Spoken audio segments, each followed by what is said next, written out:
Halo, selamat bertemu. Saya Samuel Udau dari Salatiga, Jawa Tengah. Hari ini akan memperkenalkan kepada kita tentang salah satu sumber penghasil madu, yaitu lebah tak bersengat.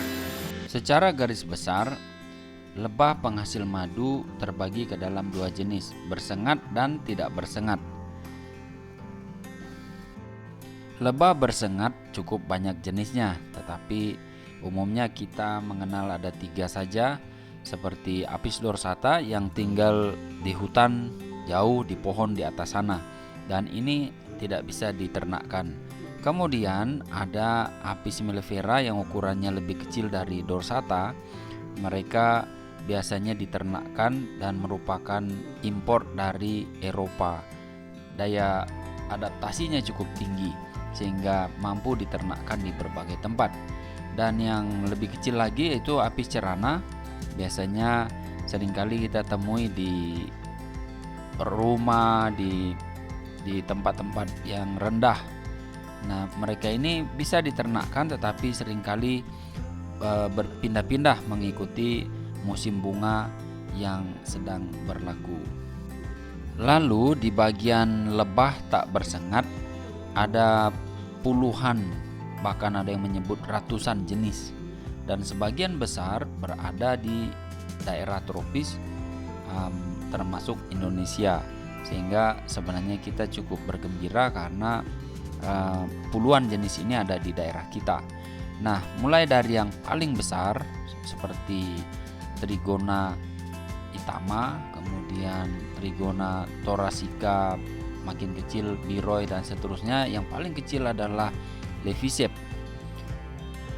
Setiap daerah memiliki nama panggilan masing-masing untuk jenis lebah ini, mulai dari menyebutnya kelanjeng, kemudian itu di Jawa ya, di Kalimantan umumnya menyebut kelulut, atau dalam bahasa tertentu menyebutnya udep, di bagian Bali mungkin menyebutnya kele-kele, dan seterusnya. Yang jelas binatangnya sama, yaitu lebah tak bersengat bisa menghasilkan madu.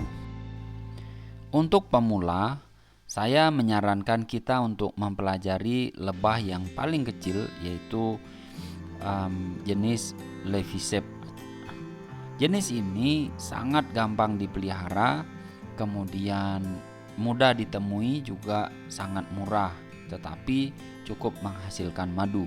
Dengan belajar tentang Levisep, kita akan mengetahui secara umum ataupun keseluruhan bagaimana sifat dari lebah itu, sehingga ketika sudah mulai lebih baik, lebih pandai, nanti kita bisa beralih ke kelas-kelas yang lebih mahal, yang lebih tinggi, dan kalau toh nanti gagal, kerugiannya bisa diminimalisir dengan adanya pengetahuan yang lebih baik. Levi atau Levisep sangat mudah dipelihara karena mereka setia dengan koloninya.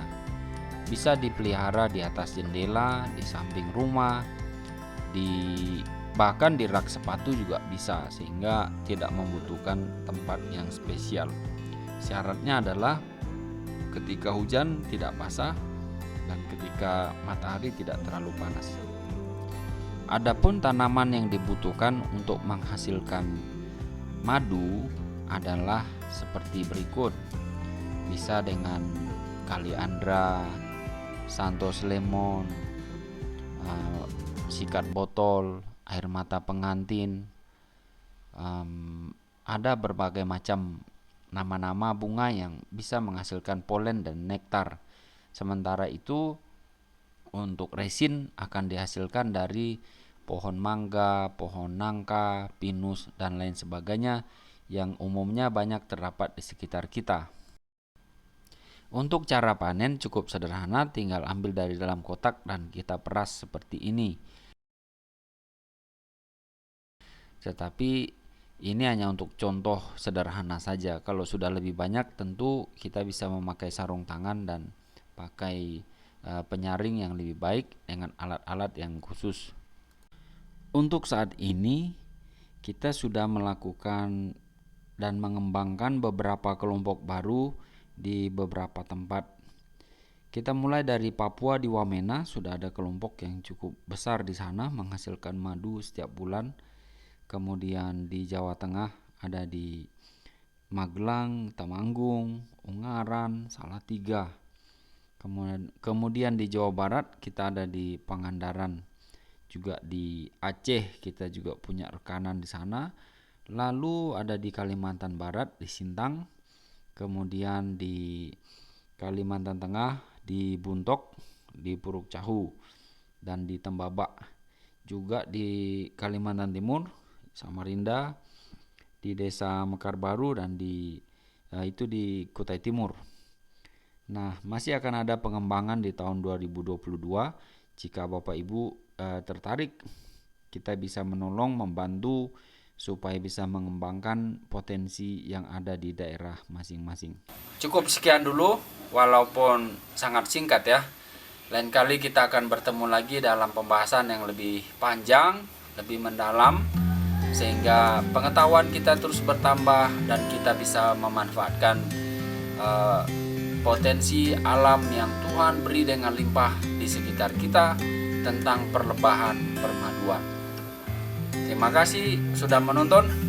Sampai jumpa lagi.